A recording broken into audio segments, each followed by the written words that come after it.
अस्सलाम वालेकुम, क्या हाल है आप सबके। उम्मीद है सब ठीक ठाक होंगे। मैं भी ठीक हूँ। मेरा नाम है सबा और मेरा चैनल और पेज है ख्याल बाय सबा। मेरे पास एक मैसेज आया और मुझे वो पढ़ के ज़रा अफसोस हुआ, बल्कि ज़रा नहीं अच्छा खासा अफसोस हुआ, क्योंकि ये कितनी कॉमन प्रैक्टिस है जिसके ज़ेरे अताब जो है ना वो हमारे बच्चे आते हैं या किसी भी माँ के बच्चे आ जाते हैं। और वो कैसे आते हैं कि पूरे ख़ानदान का जब एक प्रेशर होता है किसी भी मामले में घर की औरत पे, तो उसका जो गुस्सा या उसकी जो फ्रस्ट्रेशन होती है ना वो बच्चों पे निकलती है। और ये एक बहुत आम सी प्रैक्टिस है कि ज़ाहिर है जो आपसे कमज़ोर होता है आप उस पर अपना गुस्सा और अपनी फ्रस्ट्रेशन निकाल सकते हैं। ये बात आप चाहे ऑफिस में देख लीजिए, बॉस हैं तो उनका गुस्सा मातहत पे निकलता है। कभी ऐसा नहीं हुआ कि मातहत को बॉस पे गुस्सा आ रहा हो और वो निकाल भी दे। तो यही हाल घर में भी होता है कि एक एक लीड कर रहा है, उसके बाद जो है वो घर के जो सरबराह हैं, उसके बाद उनके बाद जो सेकंड कौन है, अगर ससुर है तो फिर सास है, तो फिर सास के बाद जो है वो शौहर है, फिर शौहर के बाद खातून का नंबर आता है, खातून के बाद उस बच्चे का नंबर आता है। और जब तक सारे घर का प्रेशर या गुस्सा खातून तक पहुंचता है तो वो सारा का सारा जो है ना फिर जो उनके अंदर की कहना चाहिए तलखी है वो फिर उस बच्चे पे असरअंदाज होती है। और ये बात हम सोचना जो है ना बिल्कुल भूल जाते हैं। ये कहावत है कि it takes a village to raise a child, के पूरा गांव जो है ना वो जमा हो के बच्चे की एक परवरिश में मददगार होता था, या इतने लोगों की ज़रूरत होती है एक बच्चे की परवरिश के लिए। लेकिन होता क्या है कि हमारे यहाँ बदकिस्मती से बाकी सारा ख़ानदान तो सिर्फ टॉन्ट करने या तनकीद करने के लिए बैठा होता है। बहुत कम लोग होते हैं जो इस मामले में कोऑपरेटिव होते हैं। लेकिन उसका तरबियत का सारा ज़िम्मा और उसकी सारी जो भी कहना चाहिए ज़िम्मेदारी है, या किसी भी गलत बात पे जो ज़िम्मेदार ठहराना है वो माँ को ठहराया जाता है, या उसको नसीहतें की जाती हैं कि नहीं इसको तुम ये करो ये करो। एक छोटी सी बात है कि डाइपर के मामले में, हाँ, जो हमारे पिछले ज़माने की ख़वातीन थी, क्योंकि ये बहुत कॉमन उस वक्त नहीं था, तो वो पहुंच से भी बाहर था, तो बहुत कम जो है वो ये चीज़ें होती थी।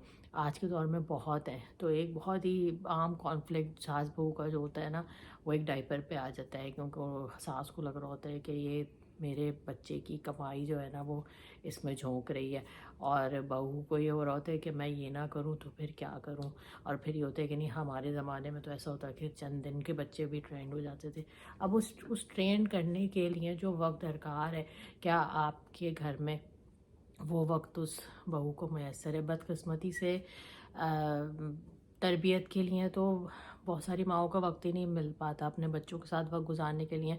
वो तो जो ख़ास तौर पे मुश्तरका ख़ानदानी निज़ाम में अगर हम हों तो खाने पकाने, सफाइयाँ, मेहमानदारी, आना जाना, इसमें ही माँ इतनी ऑक्यूपाई रहती है कि बच्चे कैसे कब बड़े हो गए या उनकी बॉन्डिंग कैसी हुई, इन सब चीज़ों का टाइम ही नहीं मिल पाता। बाकी कसर पढ़ाइयाँ पूरी कर देती हैं, तो वो जो एक इससे हट के कनेक्शन होता है वो हो ही नहीं पाता। नतीजतन जो है वो ज़ाहिर है, नतीजा हम सबको पता है कि जो सबसे इम्पोर्टेंट चीज़ें है वो सबसे ज़्यादा निगलेक्ट होती है, और फिर वो पूरा ख़ानदान और फिर पूरा माशरा जिस नहज पे परवान चढ़ता है तो उसके नताइज कुछ अच्छे नहीं निकलते। तो कहने की बात ये है कि एक तो आसपास वालों को अपनी नेगेटिविटी कंट्रोल करने की ज़रूरत है। ये भी सोचें कि आपके ज़माने में अगर ये सब चीज़ें नहीं थीं तो आपके इस्तेमाल में भी नहीं आई या दस्तरस में नहीं आई, तो उस वक्त लाइफ स्टाइल भी बहुत मुख्तलिफ था। घरों में कारपेट नहीं होते थे, अब कारपेट है और उन पे कुछ गंदगी हो जाए, और फिर हमारे बुज़ुर्गों को सफाई की भी बेतहाशा जो है ना वो कॉन्शियस होते हैं इस बारे में। तो और आप ज़ाहिर है जब आप मददगार भी नहीं हैं और जब आपको इस तरफ भी बहुत ज़्यादा चीज़ें चाहिए और फिर आप डाइपर के भी इतने ज़्यादा ख़िलाफ़ हैं, तो फिर वो कुछ बस सेंस नहीं बनता। ज़ाहिर है एक आदमी क्या क्या करेगा, तो या तो मददगार हूँ।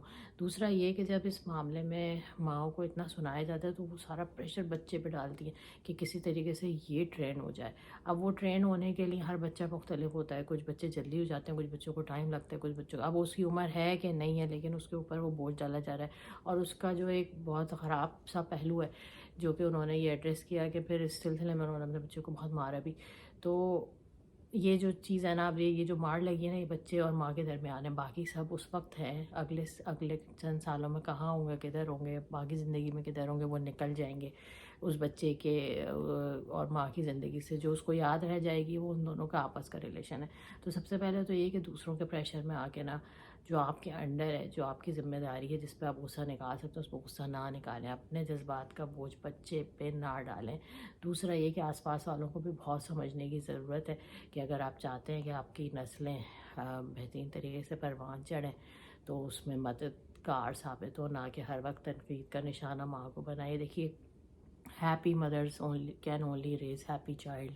اگر فرسٹریشن اور غصے سے بھری ہوئی ماں کسی بچے کی تربیت کرے گی تو اس بچے کا مزاج بھی ویسا ہی ہوگا.